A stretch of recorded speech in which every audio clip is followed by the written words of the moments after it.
You're listening to The Donor Doctor Show, where your host, James Newberry, will help you improve the health of your fundraising. Now over to James. Hello, this is The Donor Doctor, and I'm here with Daniel Gray, who's one of the top direct mail writers I've ever worked with and have learned from. It's a real treat to have him. Welcome, Dan. Thanks, Jim. You were telling me kind of an interesting story about Hunter Thompson, the famous writer, that you knew the son. Yeah, when I was young, when I was like 7 and 8 years old, his son Juan was my best friend, and I used to play at his house all the time. All I ever remember really of Hunter Thompson is him coming out and yelling at us for being too loud. Because he'd be it'd be noon, but he'd still be asleep. Yeah, I'm not surprised by that. Yeah. You know, I liked his sports writing, his horse racing and stuff. But somebody gave me his book, Fear and Loathing. I hated it. I even liked some of his. He worked on the McGovern campaign, so his political writing was fun. Right. But I couldn't read more. Again, I just went into drugs. Whatever you're into. It doesn't matter how well the person writes. If you're not interested in the subject, you're just not interested in the subject. So I thought that was interesting. But of course, there's some other people like in the direct marketing that you have a real close connection, and that of course is Richard Viguerie. You worked with him. My understanding is he actually trained you. You weren't like your typical employee there that had somebody else that kind of like trained you. He worked closely with you. Yeah, I'd say so. He was a mentor in a lot of ways. We sat down and talked every day. And, that's somewhat unusual. Yeah, because he I've heard him even say before. I'd hear him tell his one of his many assistants. Sometimes he had as many as 3, and he'd tell them, there are only 5 people in this company I talk to, and he would name them off. So I was lucky I was one of them. I learned a lot from him. But it did start out that way. It started. I was a hire with like a 90-day trial run, and I found out later in retrospect that most of those 90-day hires never made it. They'd get fired after 90 days. But that's something. I guess I did well enough that he took some interest in me, and I learned a great deal from him. The reason I, of course, mentioned Richard Viguerie, he's the father of political direct mail. He's associated with conservative, but really at that time that was most of the direct mail that was political was more lean more conservative. Right. I mean, it's sort of like even today, most of your radio talk show hosts are more on the right than on the left. And so he was really a dominant force, and as I recall, he got his start like in '64. I've met him too, and he said he didn't like asking people for money, so he wrote down the names from the Barry Goldwater campaign and mailed them. So that's what he was doing. One of the people, though, that was influenced him was Dick Benson, who was a great direct mail guy. His book is Secrets of Successful Direct Mail. I know you've read it. He applied a lot of Dick Benson's techniques used in commercial direct mail for fundraising. Isn't that correct? Yeah, I think Dick Benson and by extension, through his influence, Viguerie was always real keen on looking at what the commercial market was doing to grab your ideas, rather than just doing the same thing that everyone in the nonprofit sector is doing. You can't always do the exact same thing, but it can spark an idea. Well, I agree. I was stickers is one example. Right. I had for an advocacy group, I gave him a choice of the UN flag or U.S. flag. That would be kind of a Dick Benson thing. He did sweepstakes too. Right. And sweepstakes are multi-stickers. It's very and they did sweepstakes when I was at Viguerie. For nonprofit. It's kind of hard nowadays. They made it. Yeah, I think the laws have tightened up, so it's much harder to do. But it's kind of surprised me about sweepstakes. It's a lot of work. Well, it took me 5 or 10 minutes. Maybe I'm a little slower, but I was surprised by it. But I noticed what I like about sweepstakes is that you have to decide whether you're going to. You have several options to, according to the way it's supposed to be. You're not more likely to win if you buy a magazine, but they want you to see all the magazines and stuff. And they have a lot of techniques to do it. Well, I think it's just with any technique, what you want is to get people involved. And obviously with that, you're like super involved. But I remember I hadn't thought about this kind of package in years, but it just came to mind. I used to do like a yes/no sticker where you'd say yes, I'm going to support you, or no, I'm not, and you would peel off a sticker and put the sticker in the appropriate box. Right. And but I tested that against just kind of a more generic check yes or check no, and the stickers would perform it by many multiples, would outperform. Isn't that something? Yeah. Just because it was like something you had to do. It gets you involved. I think that maybe there's because I used to actually put the stickers on the outside of the envelope. Right, so right, there's right. a little curiosity in getting the envelope open. Sure. And that wasn't like just anything you can do to get the donor involved more than just getting another piece of unsolicited mail. Absolutely.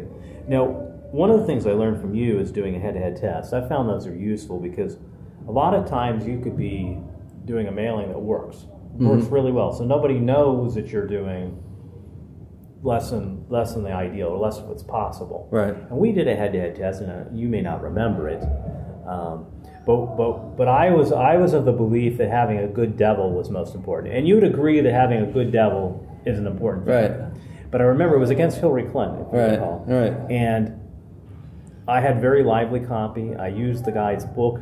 He said all sorts of outrageous things, like she had I'm not even sure this is accurate, Yeah. but she wrote but the book said that they had a Christmas tree at the White House with condoms and drug paraphernalia. I'm skeptical, but anyway, that's what the book said, so I went with it. And I had all that kind of stuff. You went on another approach. You had testimonials. You had a technique, which was a two-way express pack. Mm-hmm. You had the board of directors. And when I say testimonials, you had like famous people saying positive things about the group and the signer. Right. And you won. You also had the technique. You tend to, if I notice, you tend to have packages that have more paper. Yeah.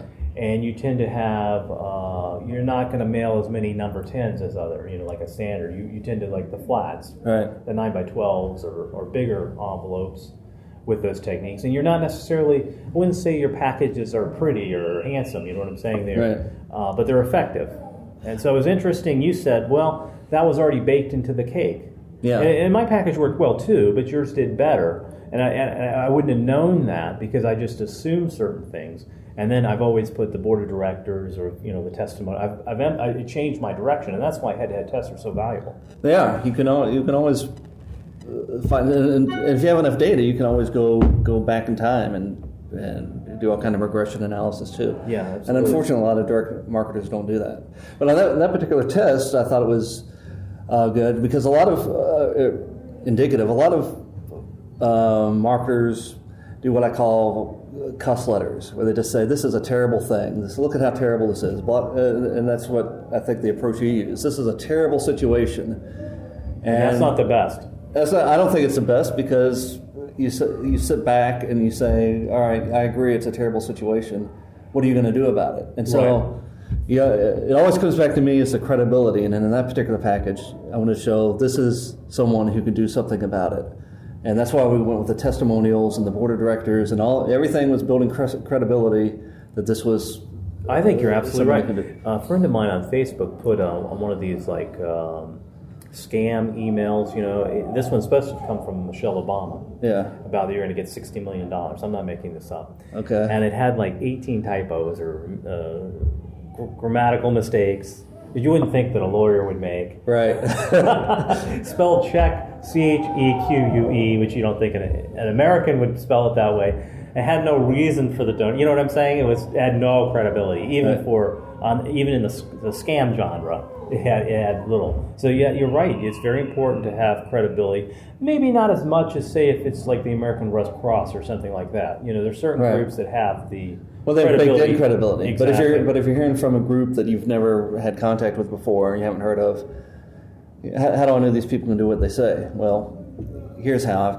They've on their board, they've got 12 people I've heard of.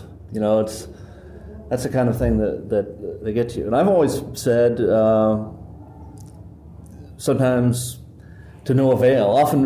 Almost always to no avail. People have asked me, what is it? What's the one quality that a good copywriter, a good marketer has? And I've always said empathy. And you can say that. I don't think people can develop it because I've tried to get people to develop it and it never happens. But you have to be able to. Most writers want want to preach at people and tell them what they want them to know about this subject. And you have to think about what does the reader want to know? What's the reader want to see? And in that particular case, I thought what the reader wanted to see was that this is a real credible group that can do what they say they're going to do. So anybody can write a letter that complains about any situation. There's lots to complain about in the world. But what are you going to do? No question that the testimonials and the board, all that, the credibility was helpful, but you also had a better technique, the two-way express pack, right, which looked to me like crummy. I was incorrect, but it was like I don't even know if you'd be able to do that today because of the postal regulations. But it looked like a special, it was a fake postal thing. It followed the letter of the law in the postal regulations at the time, back then. Yeah. And but it was I've had situations before mailing that where I've had to write appeal letters because the post office says, "Oh, you can't do this," and you have to go in and find in the postal manual where it says you can do it. Right. So it's the borderline kind of. But I've actually, the whole idea behind that particular pack was making it kind of look like a priority mail pack or something. Sure. It worked. But I've actually tested it against a more, I'm going to say, slick kind of version, and the rougher version actually does better. I think in general, at least when you're dealing with nonprofits, if you're too slick, it works against you. Well, Eugene Schwartz said that. I found that out too. The problem is, particularly when you're dealing with museums that you've mailed a lot for, right, and I have too. They have an image, right? So that's the problem. Yeah, they want to be first class all the way, but that works against you in fundraising. Yeah, and it even works against you more for like an animal charity or something like that. So its size helps though, as you see, right, size. And Ben Harda, I know you worked with, wrote a pretty good book. One of my favorite books on direct mail, actually. Right. And he says he would do a kitchen sink package. What is a kitchen sink package? You'd probably have to ask Ben Hart. Well, I wonder if you throw everything in there to see if anything could get response rate. Like he'll have lift letters, secret battle plans. I mean, well, that's true. And then you mentioned that I like to use more paper, and certainly, I don't mean that in a negative way. I think it actually has more value. You're creating more value. Yeah. Well, a place that you and I worked together. At least when I started there, they had the idea that you had every letter was in a number 10, and it was 4 pages in a reply form, and that was every letter. And when I started doing other things, I got a lot of resistance. Oh, I know. But when you do all the extra, every little thing builds your credibility. Every little thing you add, and it's always just a matter of balancing cost and response. Everything you add is going to up your response. You just have to find the balance point between adding more lift notes, adding more stickers, adding more stuff, and your response rate. I certainly found that longer letters, if you actually have something to say, if you have the story to tell, that an 8-page or a 12-page letter does better than a 4-page letter. And I got a lot of resistance at that particular place. And one of the best letters I ever saw, I didn't mail this one, but I kept it because I thought it was such a great letter. It was a 32-page letter. But it laid out a great story for 32 pages. Well, Morris D's famous McGovern letter was 12 pages. Right. That raised a lot of money. That's interesting. I once got called in because at the time everybody did Courier because it was supposed to make it look typewritten, right? Right. And I went with Times Roman just because you can fit in a little bit more, make it into 4 pages. The 4-page letter you're talking about. Right. And I was called in and it was like heretical. They said it was okay. But don't do it. No, we think you should try it. But it was like a bold thing that they were noticing that I had violated, some rule. But they were with it, and actually they came around to my way of thinking. But then I didn't use Times Roman. I went to something else, some other font. But it doesn't really. These things really don't matter that much. Well, especially now, people are used to looking at computer type. But I actually did a test at the time at that agency, And doing tests that disproved what they took as dogma was never something they were real open to. But I did a test. In fact, I think I did a series of tests between the 12-point courier, which was their standard, and doing a 14-point times. Yeah. And because my reasoning was because it happens to me. You come home after a long day, your eyes are tired, and you don't want to look like a lot of small type. So I reasoned that the 12-point query and the 14-point times took about the same amount of space. So it was easy to do that test. And the 14 points always won out. I don't know. I think it had more to do with the type size, frankly, than the font. But right. But people didn't have to think it came off, an old manual typewriter. Well, let's talk about some of the techniques. I mean, I remember one of the techniques that I saw you do that I used was when postage hikes went in, you would put clip stamps in a see-through, I don't know what you call, plastic bag. Right. And that was a great technique. You'd put like 3 or 4 2-cent stamps if they were increasing the postage by 2 cents. It's actually gone down lately, so I don't know. And then the forever stamp, I don't know if your technique would work as well, but I did that for a long time. And people would come to me, and after you left, they said, well, geez, they thought it was me. Oh. Nothing new under the sun. I said, that wasn't me. Yeah, that's right. Oh. But...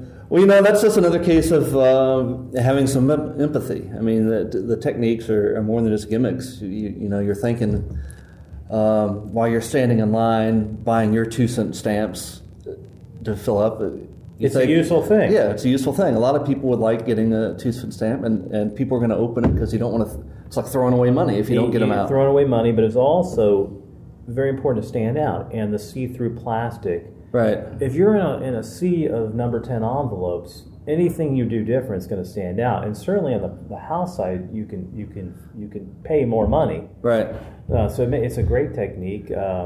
You were talking to me about checks, sending up front-end checks. Right. And you said that 40% people cashed it. I was wondering about something that. like that, yeah. And that's a lot of work about setting them up. You have to set them up. You have to set up escrow funds, and I haven't but you get a high open rate though. People have to, when they see the check enclosed, they have to open. If it looks like a check, nobody wants to. Nobody's going to throw away their check. And I always ask them in the letter, even though there's not a clear reason, I always ask them to return the check and their gift as well. And a lot of people do that, but a lot of people have writer's block. You're a very good writer too, in addition to the techniques, and that's a strong combination when you're a good writer and good with techniques. And what kind of clues would you do? I mean, I know you don't use a lot of adjectives, I imagine, or getting to the point. Well, what are some of the mistakes people make? I when I read copy, they bury the lead is what the common one I see. What do you see? Yeah, I see that a lot. I think you have to really, to be a good writer, you have to think of yourself as a writer and try and develop yourself as a good writer, which means you do things that a good writer does. You don't use 20 words if you can use 8. That's a big one. That's a big one. And a lot of direct mail writers tend to just go overboard. They use adverbs left and right. Go too heavy on that. A lot of that can. Usually if you're using lots of adverbs, there's a better verb you can use, and you got to think of something as good writing first. And I think that helps anything, because you got to remember. I mean,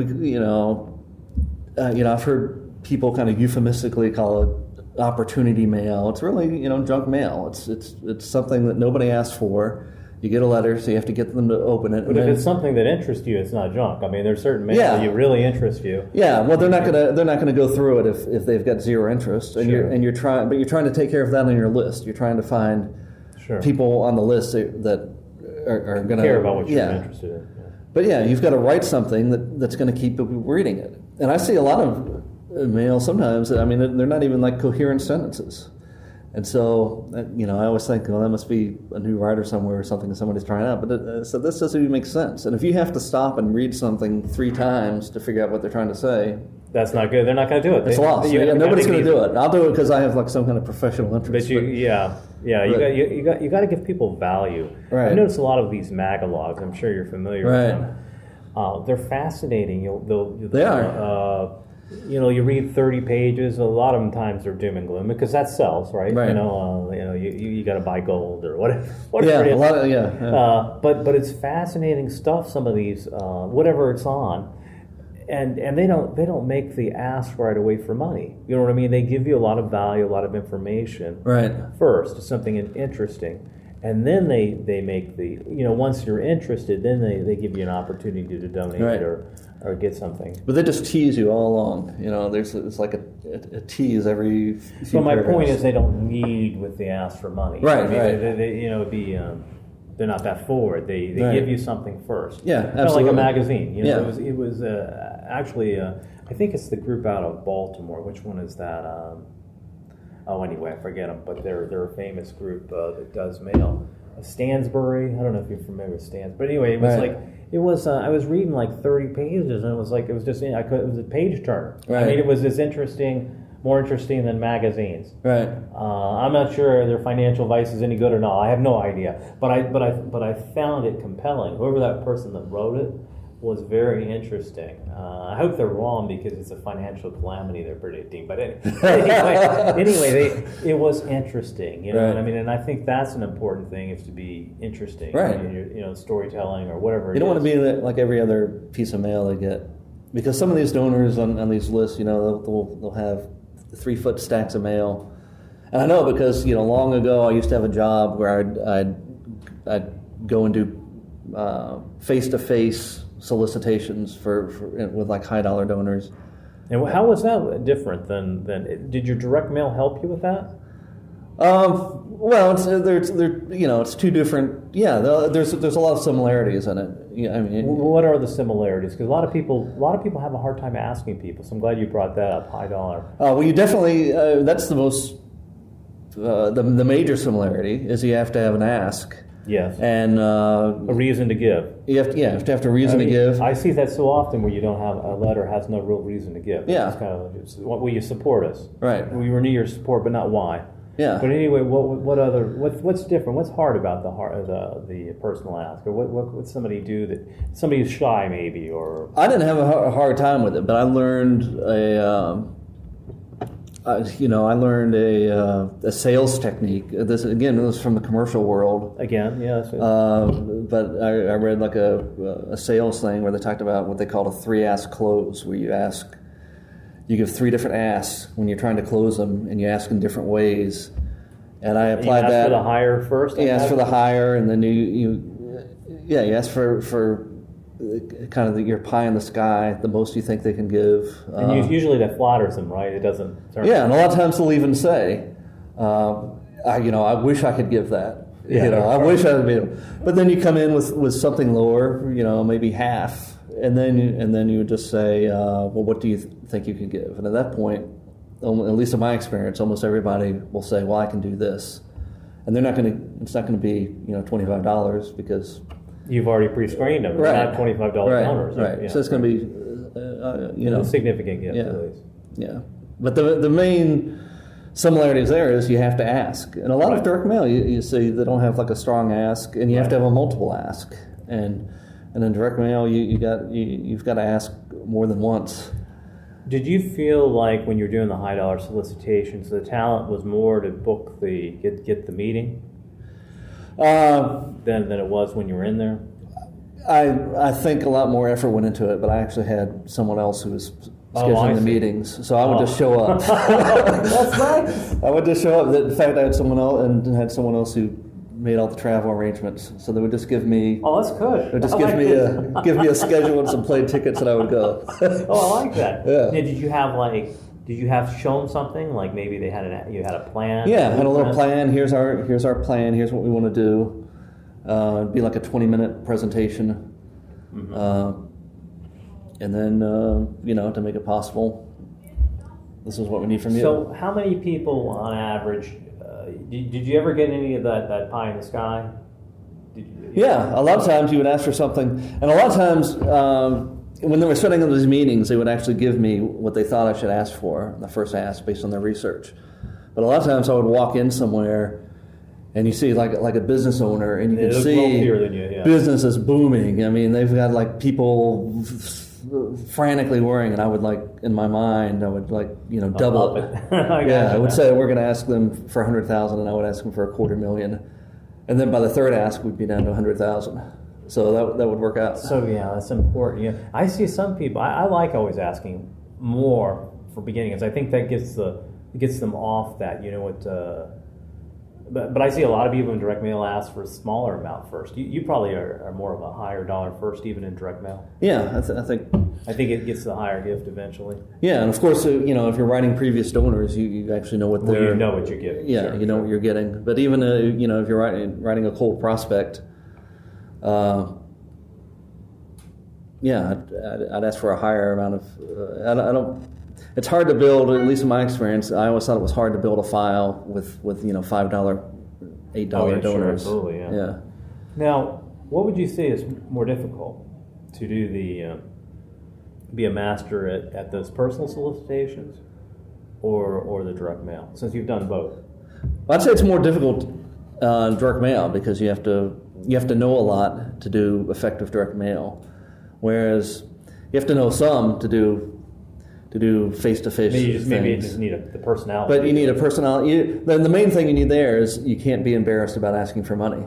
That's what. Yeah, and a lot of people are. That's what keeps almost everybody out, because we've all learned that it's not polite to ask for money, and lots of people, that keeps them out. But I don't have any problem with that. That's good. If you're going to be a fundraiser, you're going to ask for money. Right. Does it matter if you're like really enthused? Like, would you be able to? I know somebody who he raises money for projects or causes he doesn't really care about.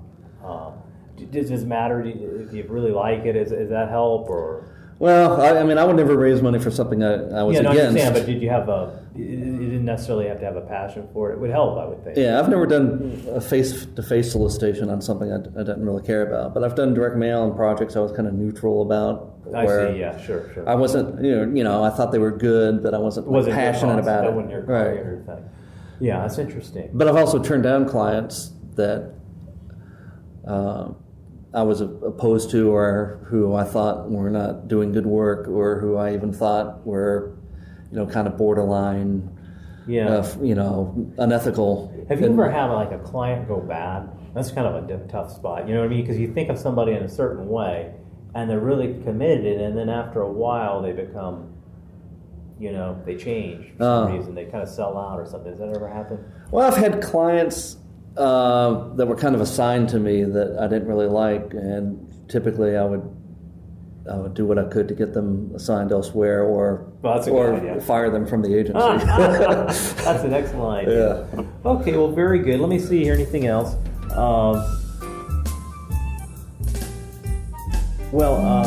Anyway, Dan, I've enjoyed talking to you. Yeah. And this is the Donor Doctor. Talk to you later. Bye.